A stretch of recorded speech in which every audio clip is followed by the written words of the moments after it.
All right, Dallas. Let me start this one. Okay. This one's mine. Okay, so Phil, Yes.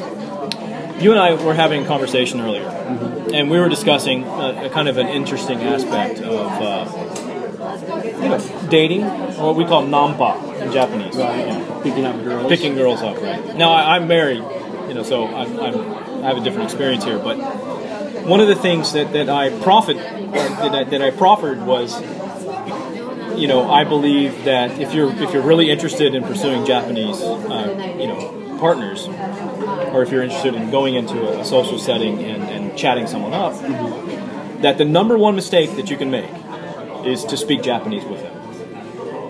I've never had a problem picking up Japanese girls, and I don't speak much Japanese. After 14 years, not much Japanese. Has never hurt my social life. Yeah. I don't date only Japanese girls. I date foreign girls as well. But you don't need the Japanese to survive socially in Japan, Tokyo, I should say. And what I'm proposing is that I actually think that when you try to pick up a girl speaking Japanese here, you're actually inhibiting, I think, the full level of success that you can potentially achieve. I tend to agree. I've heard that from several other friends. Yeah. They all concur. They're often angry at me because I do so well without any effort. And they spent years in language school. For the sole purpose of picking women up. It's all psychology, baby. It's more about psychology than anything else. Absolutely. And it's making yourself, it's not, here, when you pick up girls, you can't have the arrogance that some American boys have. Some of the American girls actually like the guy who comes off somewhat macho. Broad chest and Here, that's not going to work. No. So, here, you just lay yourself out, who you are. I'm 51 now. I'm not shy about how old I am. I have 3 kids. I'm not shy about that. It doesn't hurt me here. Confident but vulnerable. Yes. That's the key.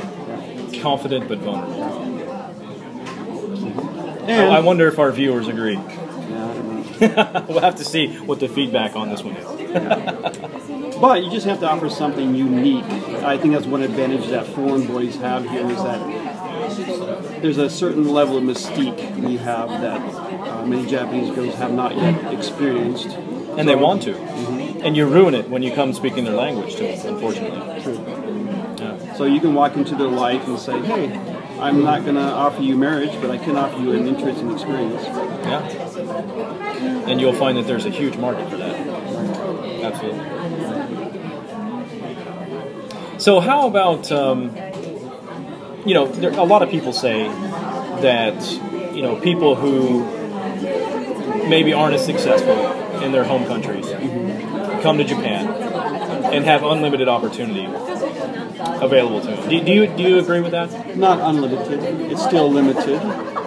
Many foreigners come here and limit themselves by attempting to, for example, maintain their Western fashion when it doesn't really fit in here. Bright colors, that type of thing. Yeah. So, you can't look that odd and out of context here. But if you dress like a gentleman and you have a certain level of poise, you can do much better than your home country here. Now, why do you think that is? Number one, Japanese girls are tired of the wimpy Japanese boys. That'll go over well with the viewership, I think. Well, I tell all of my Japanese guy friends, listen, muscle up a little bit.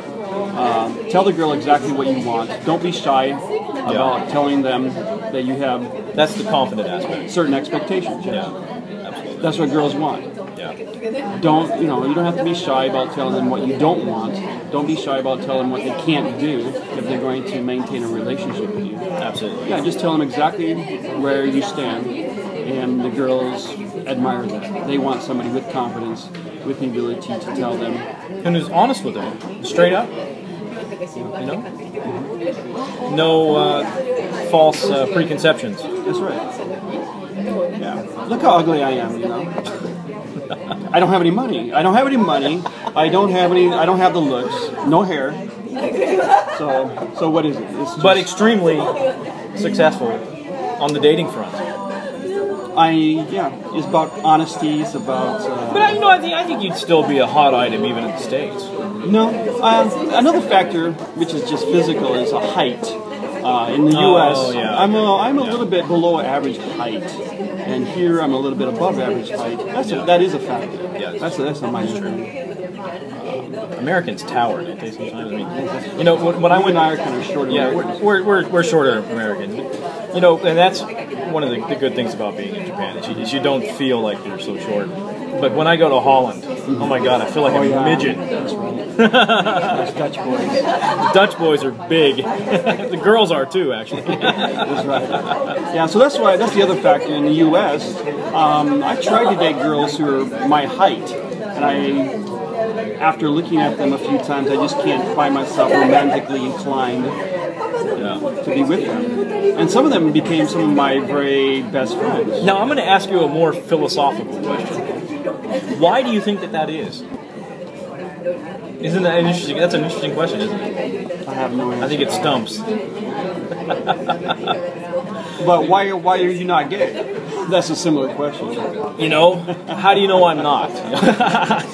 My point is, whatever you are, why aren't you the opposite? Yeah. Well, I think that there are probably people who would make the conclusion that there's some inferiority complex in there. They might. Yeah.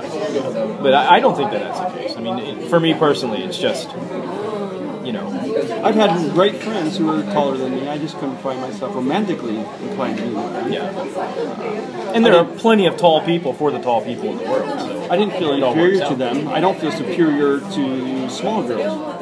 It's not a matter of feeling above or beneath other people. Yeah. So let me ask you another question.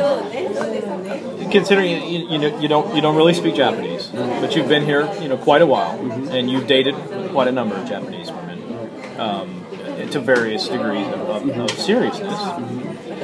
How do you find in the relationship?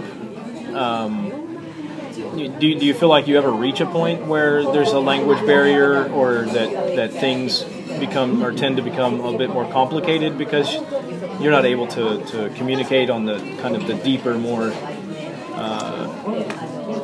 engaging topics? I've been with a variety of girls. Some speak English extremely well and are actually interested in philosophy and many of the other topics I'm interested in. And if that's the case, then I have my intellectual needs met as well as my emotional and sexual needs. It's all in one package. However, sometimes this is just a girl who's going to meet some of my emotional needs, my sexual needs, and then I have to satisfy my intellectual needs elsewhere.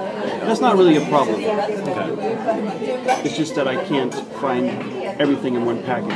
Right. Which is sometimes a good thing, because I remember when I was married, my wife and I were best friends, not by choice necessarily. It was by choice, but we were living in the country.